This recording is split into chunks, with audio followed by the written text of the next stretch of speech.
We all went through a 2020 phase where we watch an anime until 3 a.m. and binge watch a season of an anime in only one day. And then 4 years later, you can't even watch 3 episodes because of how busy your life is. Happens to the best of us. Well, for me, that phase started back in 2015, not in 2020. And that didn't get better until 2022. Yep.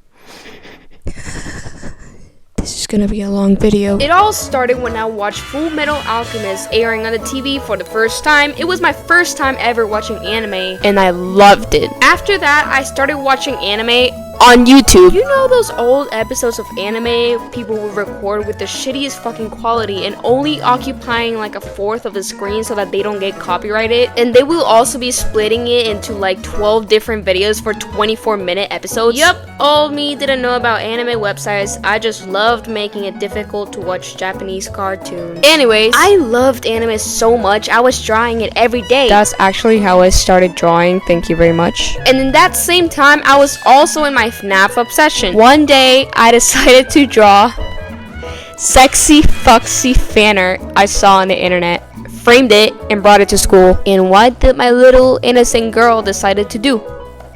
Take it out of my backpack and put the framed foxy image facing me.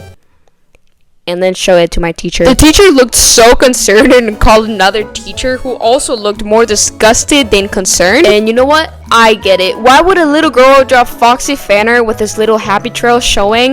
I don't know! Another really embarrassing story I have, from like the millions of the ones I could tell, would be the time my mom knew I liked cats and bought me cat ears. And what would a little girl obsessed with anime do with cat ears? Yep. Pretend she's a Nico girl.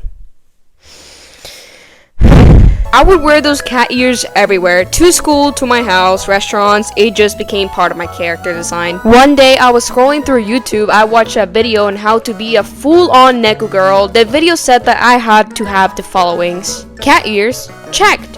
Be a little bit clumsy? Checked. Be small? Checked. And have a cat collar as a necklace so that everyone heard you coming.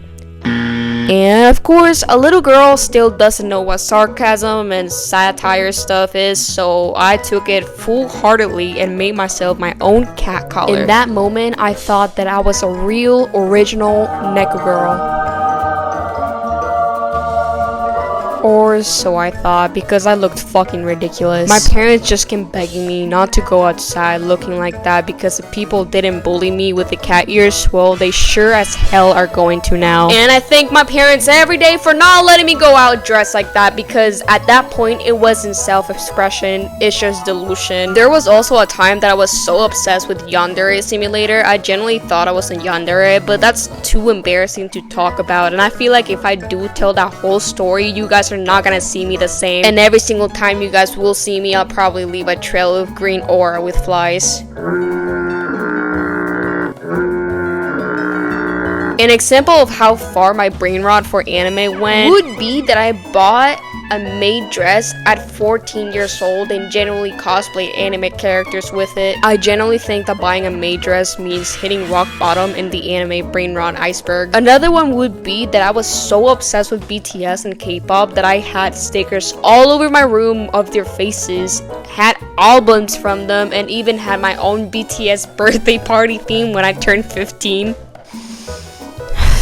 I'm getting bullied with that one. Another time, I also painted my room walls with anime characters. And no, don't fucking ask me why I painted saying Woo from Killing Stalking on my wall, okay? It was a TikTok influence and I hate it very much, thank you. Another really funny thing would be when I roleplayed as a Nico girl in Amino. Nico, stop! You've already told us enough, man. We really don't want to listen more of this. It's actually really bad. Like, are you not embarrassed? Like, how can you talk about all this and not feel disgusted and embarrassment? Like, you hit rock bottom with the first story already.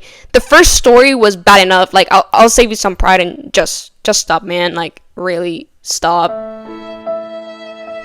I guess you're right. Another time would be stop.